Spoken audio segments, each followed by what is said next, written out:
Hey everyone, welcome back to Thrive with Liv P. And I hope you're having a wonderful weekend so far. So it's been a beautiful couple of days to see what has gone on as far as Meghan Sussex is concerned.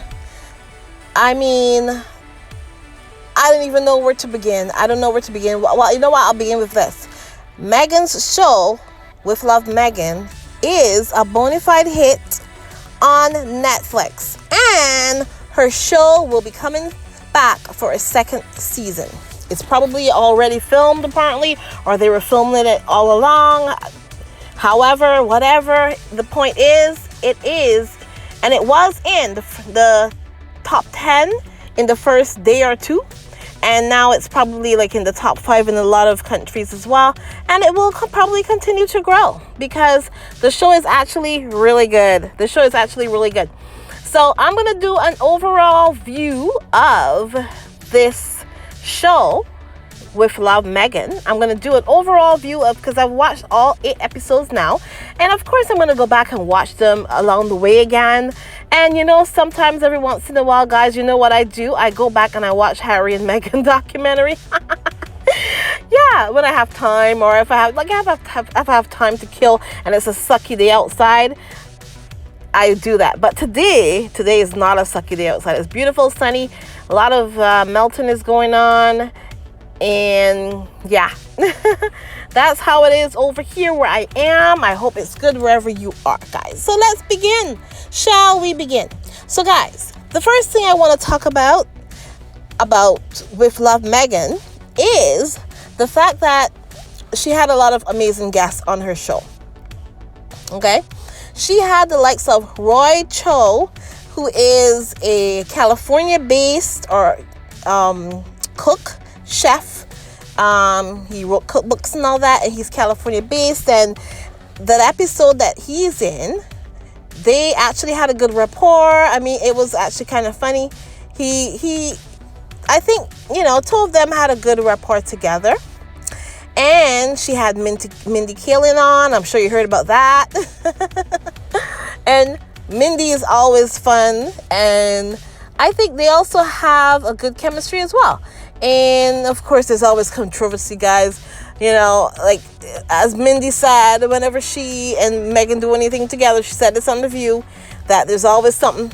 So people are always talking about something. But, you know, that's just how it is. People like to pit women against women. That's what they do. And some of the other guests are her friends.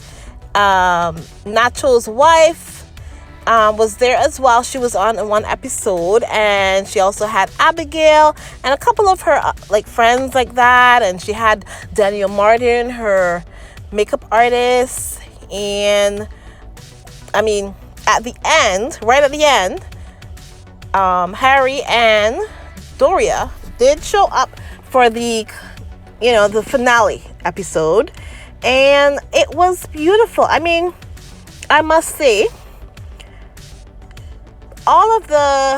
as far as Montecito goes, it is beautiful. I can see why people would go there and live, and that's where the people who really have dollars, that's where they live. If I were that kind of person, I would totally be living there. It's beautiful too because she's showing a healthy lifestyle, how to incorporate lots of vegetables and fruits and all that into something that's actually interesting for kids, you know, to want to eat and all that. I mean, she really did do a lot of. She loves charcuterie. She loves that.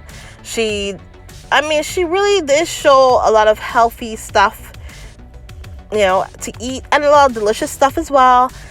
Living well.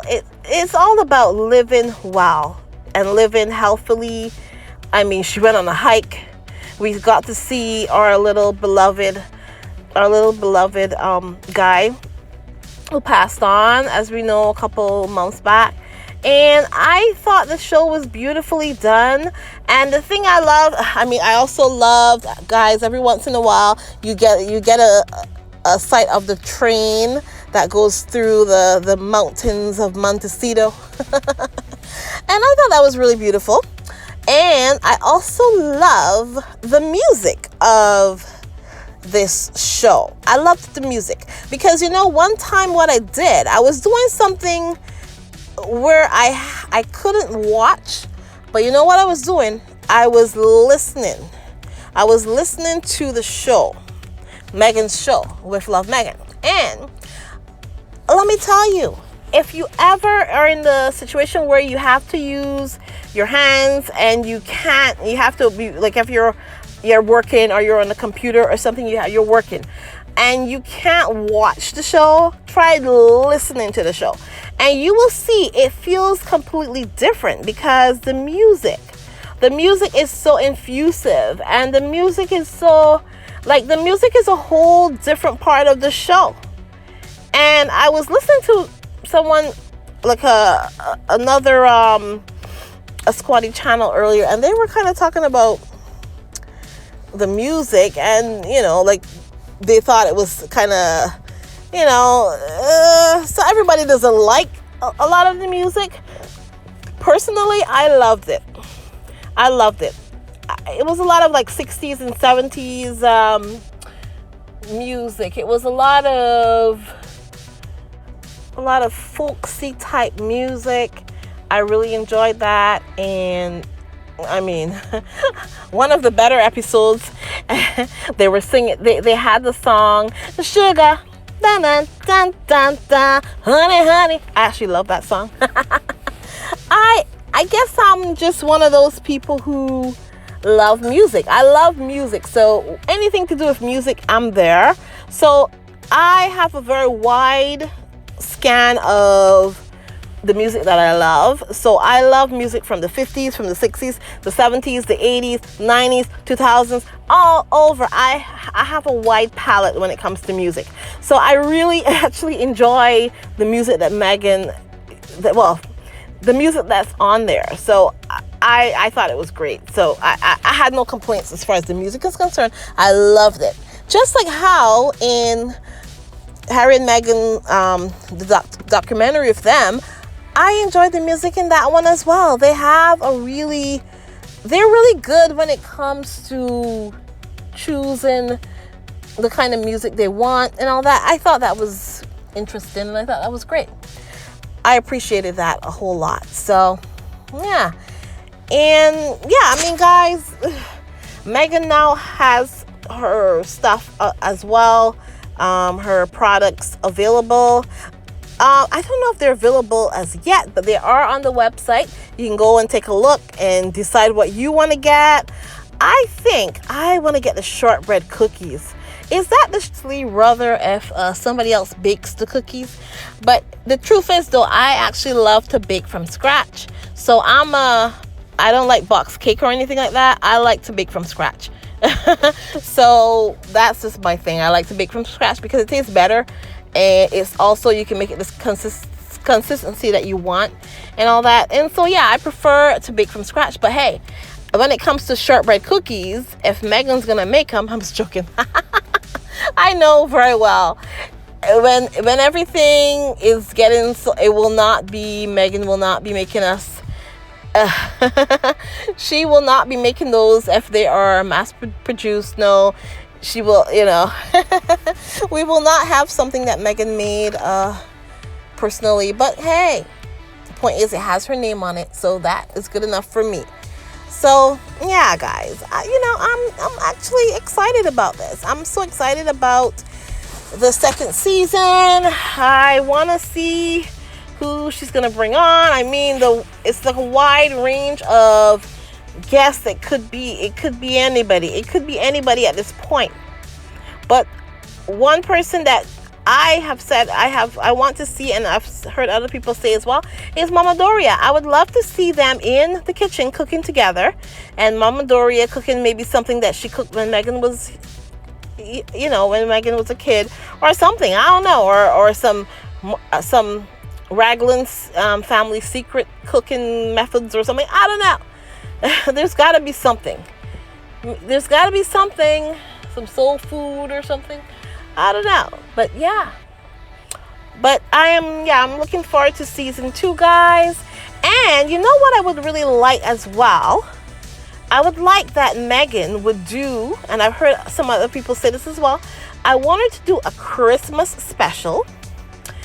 And when it's like Halloween and just for like certain holidays, I don't mind seeing a special every once in a while. Because I know the show is not going to be running continuously.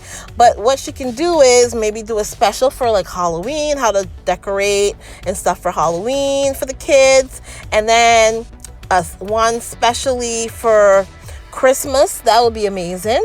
And hey, she can sell, a lot more products that way. And like when there's like other holidays and stuff, I think that would be actually a really great idea. So yeah, I'm giving Meghan some tips, guys. I'm giving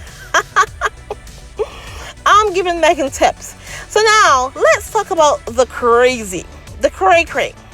So guys, of course we all know that from the time that the show was out, there have been people that have been slamming it. There have been bots that have been slamming it. There have been derangers that have been slamming it. There have been royalists who have been slamming it. There have been people who are paid to do that, to slam her stuff. And there's also a lot of these critics or journalists or whatever, and they're all slamming Meghan's show. And when I saw the show, it was panned really horribly and all that. When I saw that, I was like, oh, that's interesting. They really want us to not watch the show. And then of course that didn't do anything. And I think it's only Meghan Sussex can go up against all of this barrage of hate and lies, and I don't even know the cacophony of it all. Like, the whole thing is just crazy. Only Meghan Markle could go up against this and come out smelling like a rose. Because Meghan came out being like number 5 in some countries, and in the top 10 all over the world, in the top 10 on Netflix, right? In the few days that her show has been out. And then, even with all of the hate and all the critics and all this and all the, people saying the horrible things, Meghan still managed to do this. This is not normal, guys. And the fact that people want to make it seem like if this is normal, that people just lose their mind when it comes to Meghan. No, people don't just lose their mind when it comes to Meghan. This is what you call a coordinated. It's called a coordinated hate smear campaign. That's what this is called. A coordinated hate smear campaign against Meghan Markle. That is what it's called. And as far as that is concerned as well, it was also sanctioned by a very powerful family, a very powerful, rich family, and that would be that unroyal family. Yeah, Harry's family. And the reason for this is because of the fact that Harry and Meghan didn't stay there and take the abuse that they launched at them. It is very simple, and that is the only explanation here. That's the only explanation for all the craziness.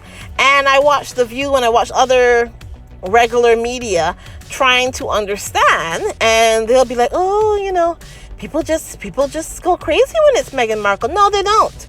It's not about people going crazy. It's about the bots and the liars, and it's about the deranged people who just are, they just go crazy. They just go crazy when it comes to her, because a lot of them are paid to go crazy when it comes to her. A lot of them are paid. A lot of the trolls are paid, and a lot of them don't even exist. A lot of them are bots, to be honest.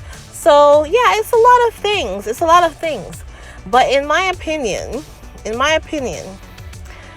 I think it's very, very, very telling that no matter what they do and say, that Meghan still comes out, her show being in the top 10 and having a second season.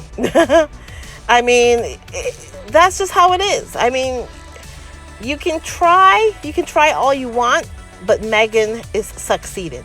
It's very simple. It's very simple. But yeah, so I mean, like I said, most of this is because of that hate smear campaign, that coordinated hate smear campaign that is out there for Meghan. And like I said, sanctioned, in my opinion, by the royal family. I mean, look at the way that they were out and about last week. I mean, they were on vacation. Kate and Wills were on vacation, and then people complained about them being on vacation. All of a sudden, they go and they're doing all the things that Harry and Meghan do, trying to look like Harry and Meghan, walking and holding hands, and she's talking about a plum sauce. But that plum jam or plum preserve or whatever she was talking about. That's interesting. I actually like plum. I don't mind plum, but still, I don't want Kate's plum, because her plum jam would be kind of runny, and I don't know. I'm not interested in hers. But if Meghan does a plum jam or plum preserve or whatever it's called, I would totally get that one. I would totally get that one. But yeah, guys, I think that's all I have to say about them and the crazy. I wanted to actually, you know what? Dr. Shola actually said some of this stuff, and some people say things a lot clearer and better. And I think, you know what? I'm going to let you listen to what Dr. Shola said, and take a look at this. Take a look at Dr. Shola, and I'll be back. King Charles has a new show, The King's Music Room, just days after Meghan launched her own show on Netflix. Coincidence? I think not. What in the royalty is going on? Let's get into it. Throughout my life, music has meant a great deal to me. Oh, Nixon! It's Uncle Mamali's It has that song. remarkable ability to bring Where's happy my memories, hairbrush? comfort us in times of sadness, and to take us to distant places. Could you be loved? Perhaps, above all, And it be can lift our spirits to loved. such a degree, and all the more so when it brings us together in celebration. In other words, it brings us joy. Joy? Where have we heard that?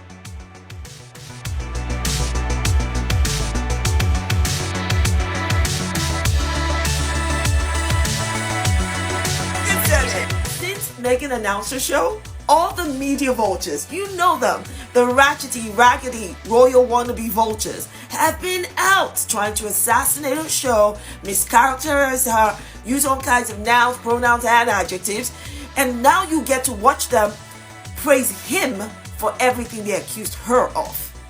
We've seen this script before. You know for a fact that if his show had come out before hers, she would be accused of stealing the theme of joy from him. There is nothing new under the sun for those who hate Meghan. They're going to come up with all kinds of ridiculous comparisons. But here is the kicker. Meghan is being branded egotistical for using her own royal title, Duchess of Sussex, in the show. Doesn't that mean King Charles is egotistical too? Because he's using his royal title, King, in his show. Double standards galore. Slamming a show as fakery and an exercise in narcissism? Let me show you who fits that bill much better than Meghan.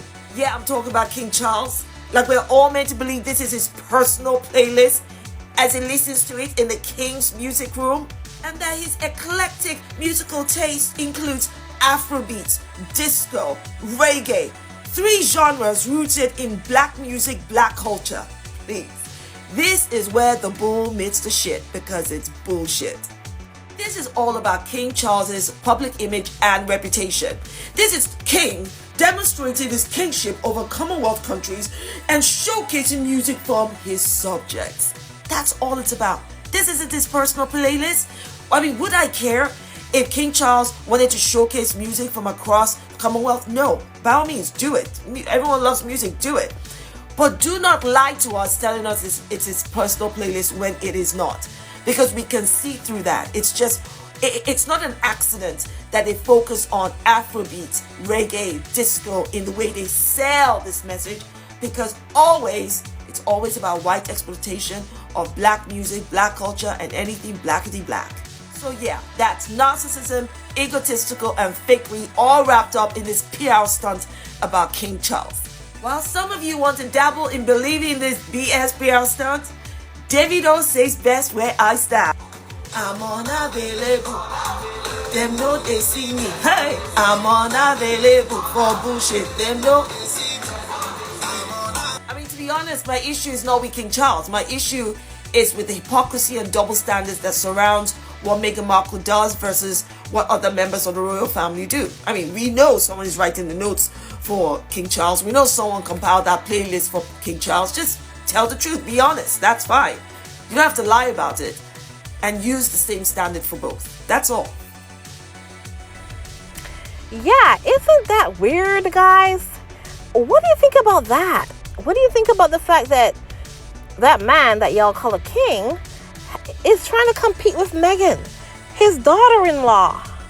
It seems like if that's what he's doing, like, I don't get it. He's like, oh, Will and Kate can't do this. Maybe I can do it. Sorry, man that y'all call a king. Yeah, I'm sorry, but that's not gonna work. And it's not even, I don't believe any of that music is music that he listened to. But then again, I don't know. He actually, I mean, Harry did say that he has a very wide palette of music selections and stuff like that and blah blah blah. But still, I'm like, no. Like, it just makes him look really pathetic. Honestly, even more pathetic than usual.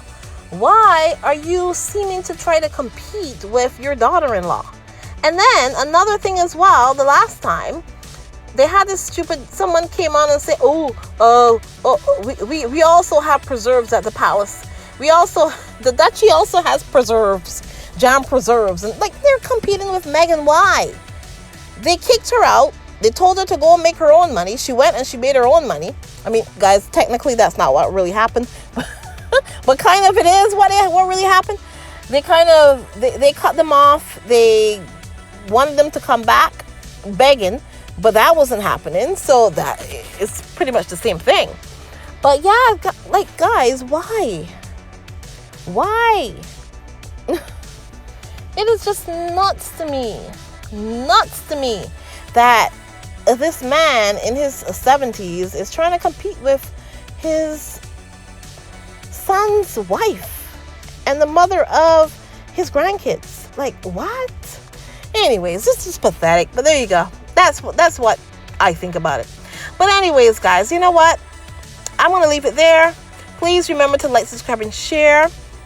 Guys, if you want to support my channel, please do so and buy me a coffee. You can, and honestly, if you did make any contributions to my channel, I really appreciate it. Thanks so much. If you want to support my channel further, please go to my Etsy store. And if you want to support me, please do that. Thanks so much, guys, and I will talk to you in the next one. Have a great one, guys. Bye-bye.